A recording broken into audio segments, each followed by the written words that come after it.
And if this truly was a restless spirit, why should I be so surprised? I had been asked to the Bernini house to help broker a deal with the resident ghosts, after all. I just hadn't expected to see anything right off the bat, much less in the middle of a sunny afternoon. I took a deep breath and fingered the simple gold band I wore on a chain around my neck, centering myself. All right, fine. If this was a ghost, so be it. It was essential to maintain one's resolve when going up against them. I'd learned that much, at least. Also important to keep in mind was that ghosts, being immaterial, can't physically harm a person. I was pretty sure. Actually, maybe I should double-check that little factoid. Despite my so-called promising Ghostbuster status, I had encountered only 2 situations involving ghosts, and to be honest, they still scared the you-know-what out of me.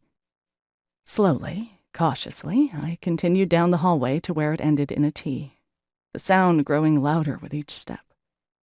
Clank, shuffle, clank, scrape. Clank, shuffle, clank, scrape. I took a deep breath, screwed up my courage, and peeked around the corner. An old woman, hunched over an aluminum walker, was slowly making her way down the corridor. Her hair was a blue-gray mass of stiff-set curls, and she wore an orange and yellow crochet afghan draped over her narrow shoulders. With each laborious push-step she made, her slippered feet and the walker sounded off. Clank, shuffle, clank, scrape. "Hello?" I said. "Oh!" She let out a surprised yelp, one blue-veined hand fluttering up to her chest. "My word, you gave me a fright." "I'm so sorry," I said, still basking in relief at the sight of a flesh-and-blood woman instead of a spectral presence. "I'm Mel Turner, from Turner Construction." "Oh, yes, of course. How do you do? I'm Betty Bernini." "It's so nice to meet you. You have an amazing place here." "Thank you. Come, we've been expecting you. The pro-packs are in the front room." She resumed her slow progress, and I fell in step, resisting the urge to offer to help. "I'm afraid I didn't hear the doorbell," Mrs. Bernini said as we walked. "Who let you in?" "Annabelle answered the door, but she showed me to the parlor, the wrong room, I take it." The clanking stopped as Mrs. Bernini straightened and fixed me with a steady gaze. "Annabelle?" "Yes, she's a sweetheart." "Annabelle let you in?"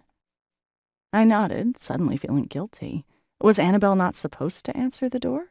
Had I gotten the girl in trouble? "Let me show you something." Mrs. Bernini shuffled a little farther down the hall and opened the door to a bookshelf-lined study full of cardboard boxes, stacked furniture, and a cracked old leather couch. She gestured to an oil painting hanging over the fireplace. Done in rich old master hues of blue, red, and burnt sienna, it featured a girl and a slightly younger boy. She stood with one hand on the boy's shoulder while he held a cocker spaniel puppy. The girl had long chestnut-brown curls tied in pretty ribbons. Peony purple.